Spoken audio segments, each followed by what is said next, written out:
Today on Connecticut Yankee Sanity, we'll talk about sad liberals. It's not a video game, unfortunately, but a statistical reality. For decades, scientists have analyzed the effect of political beliefs on collective and individual social well-being.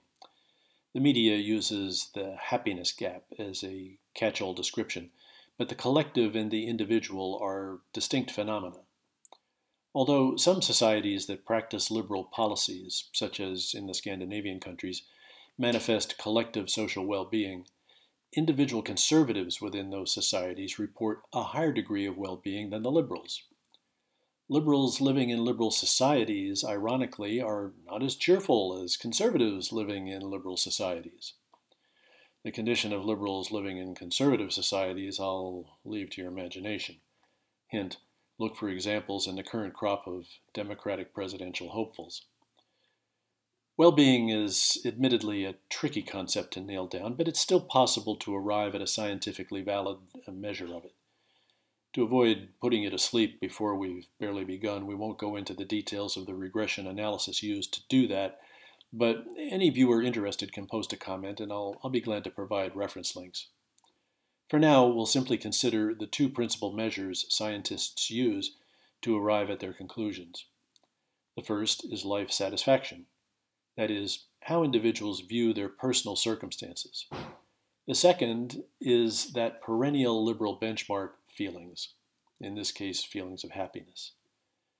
The Pew Research Center, in a 2008 study at the height of the Bush-era economic implosion, cited 37% of Republicans as very happy versus only 25% of Democrats. On the other end of the scale, 9% of Republicans described themselves as not too unhappy versus 20% of Democrats. The study determined that Republicans are more likely to be married, to be religious, to be healthier, to have more money, to have more friends, to like their communities, to like their jobs, to be happy with their family life, and to believe that they will do better than their parents did. Above all, they believe that they, as individuals, determine their success or failure, not outside forces. The study concluded, quote, "This big GOP edge in life's happiness sweepstakes is not a new phenomenon. Ever since the General Social Survey first asked the question in 1972, Republicans have always been happier than Democrats. But the current gap is among the largest on record," unquote. And that was 10 years ago.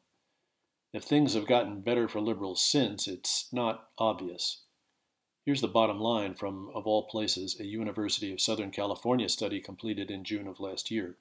You heard it right, USC, in the heart of the SRC, the Socialist Republic of California. I quote, "The difference the researchers saw in social well-being wasn't huge, but it was consistent. People who identified as having conservative political beliefs were more likely to report stronger feelings of meaning and satisfaction in life than liberals were.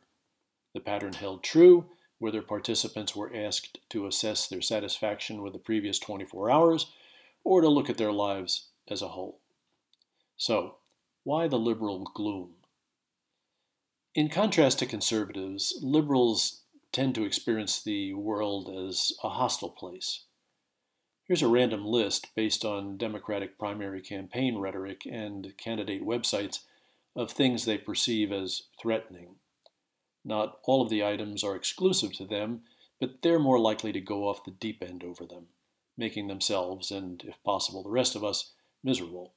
Here goes. Global warming, racism, people who are richer than they are, discrimination against gays and the LGBT community, bullying, white privilege, the alleged pay gap between women and men, sexual abuse of women by knuckle-dragging males, sexism in all its forms, except if a man is the target, gun violence, student debt, the lack of affordable housing, the lack of a living wage for burger flippers and other entry-level employees, the Russian menace, the Chinese menace, the Republican menace, two-tiered justice system, anti-immigrant measures that seek to keep future Democratic voters on the Mexican side of the border, and above all, President Trump. Liberals see the world as inherently unfair, which it is, but they don't believe that they can cope with that unfairness. Research on the subject, as well as common sense, supports the premise that such people are not going to be as secure emotionally as the rest of us. The world victimizes them day in and day out, and only the government, they believe, can protect them by leveling the playing field and making everything marvelous. It's a problem to which, I'm sorry to say, Connecticut Yankee sanity can offer no pat solution, but the fact of liberals' chronic tendency to unhappiness at least provides me with a flash of insight into one of their grievances: our mean-spirited refusal to be the first country in the world to establish an open borders policy. This year alone, a record number of illegals, who want to get in while the getting is good, have crossed the southern border. The perilous journey north testifies to the desperation of their lives.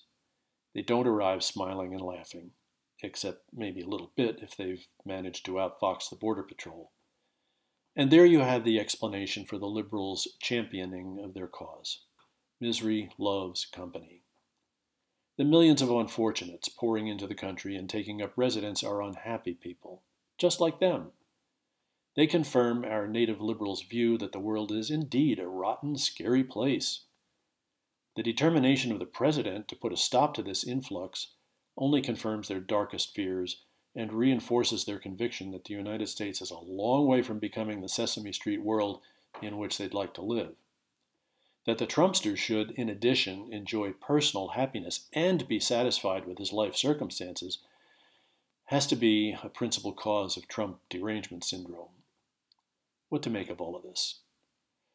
In my childhood as a precocious third grader, I had already figured out that the world was hugely unfair. Difficult math homework assignments in particular convinced me of the fact. I threw tantrums, which provoked parental exasperation.